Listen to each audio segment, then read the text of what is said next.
Xbox isn't worried about Sony. They're worried about Google, Amazon, and Facebook entering the gaming space. At least that's what Phil Spencer's statement appeared to be saying in a recent interview with the Washington Post. His full statement was the following. They have a long history in video games. Nintendo's not going to do anything that damages gaming in the long run because that's the business they're in. Sony is the same, and I trust them. Valve's the same way. When we look at other big tech competitors for Microsoft, Google has search and Chrome, Amazon has shopping, Facebook has social, all these large-scale consumer businesses. The discussion we've had internally where those things are important to those other tech companies for how many consumers they reach. Gaming can be that for us. So what's the deal? Why is Microsoft wanting to be the tech gaming company and effectively trying to shut out competition before they can even establish themselves? The straight answer is money. The long form answer, well, it gets a bit more complicated. Gaming this day and age is massive. It's the largest entertainment industry by far, and that gap is only increasing year over year. Money is here to be made, and technology is changing faster than ever before. Cloud gaming, metaverse, VR, AR, XR, and more. All these terms are being brought up more and more each and every day. And most of the time, it's not coming from reputable gaming names like Sony or Nintendo, but Facebook, Google, Microsoft, and Amazon. Why? Because they're the companies best set to make a huge impact on this space. They're the companies with the proper funding and technology at massive scale to facilitate this future. Sony and PlayStation are already going to be using Microsoft Azure to power their cloud gaming solution. And Nintendo? Well, they're relying on a third-party company for all their cloud gaming ventures up until now as well. This is why Phil Spencer sees the other tech giants as a threat, despite none of them having as big a head start as Microsoft has in this sector. The Activision Blizzard acquisition was a big statement, and it shouldn't be downplayed as if it wasn't. Nearly $70 billion for an acquisition is a lot of money.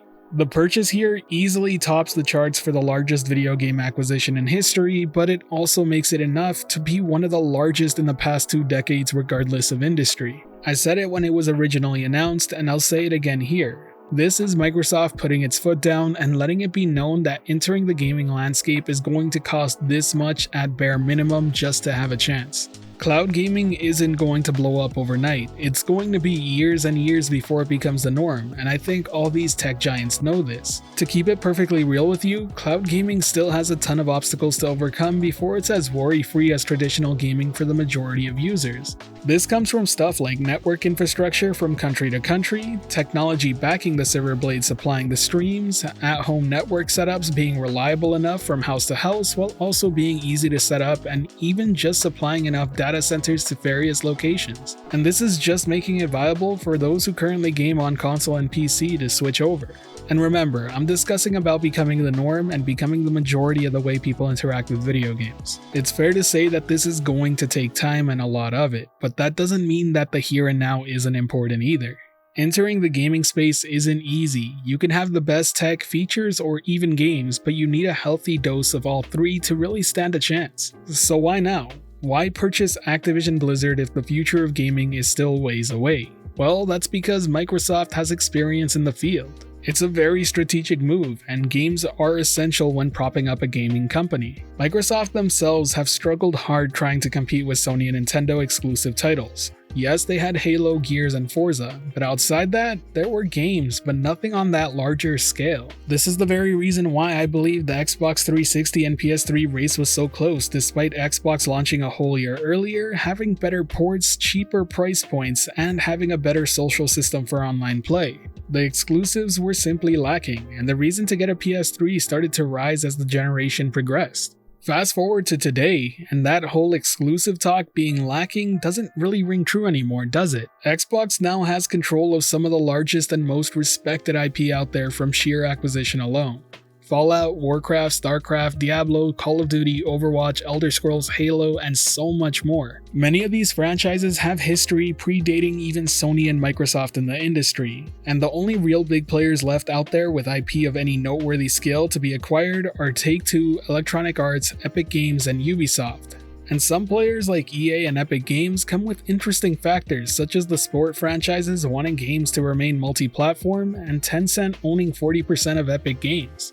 Do the likes of Google, Amazon, or Facebook need to go out and make a big purchase here and now? Not really, but they should be seriously considering it for their own benefit. They can always establish their own studios and IP. They have the money to do this, but that doesn't mean that it's easy.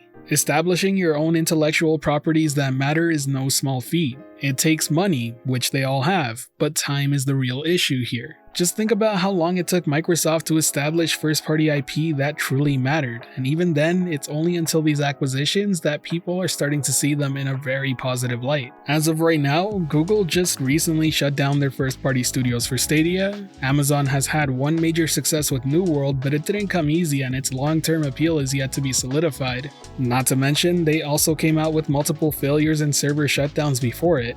And then Facebook has actually been acquiring smaller but notable developers for its VR ventures like Ready at Dawn, and it's also worth pointing out that they have been partnering up with other studios like Take-Two for their upcoming San Andreas VR remake. But other than that, they don't have any standout IP of their own. It's also worth pointing out that Sony isn't slowing down either. With their own partnerships and acquisitions, recently Insomniac, Firesprite, Valkyrie Entertainment, and Bluepoint Games were added to their first-party studio lineup, and they're also working closely with new exciting startups like Deviation Games, who has ex-Call of Duty producer Jason Blundell at the helm, and Jade Raymond's Haven. It's a new studio, and she's notably the creator of Assassin's Creed, but also was somebody who used to work for Stadia Games and Entertainment beforehand.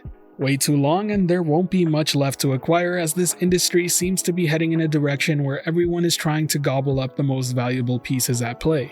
I'm personally not a fan of it, but it does seem to be the way things are going right now.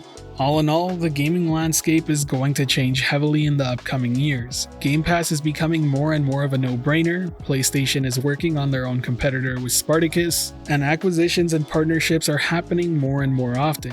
Tech giants are listening and interested in getting involved, and new mediums like VR are coming into play. Gaming is changing and fast. What lies ahead is pretty much anyone's guess, but let me know yours down below. Also, let me know if you think this is a good or a bad thing for the industry and why. And if you enjoyed this video or found it helpful at all, be sure to hit that like button, as it really does help the channel out, and if you're wanting more content like this, be sure to subscribe and hit that notification bell as well. As always, this has been the Virtual Cloud, giving you the latest and greatest on everything cloud gaming and VR related, and until next time, I'll catch you in the clouds.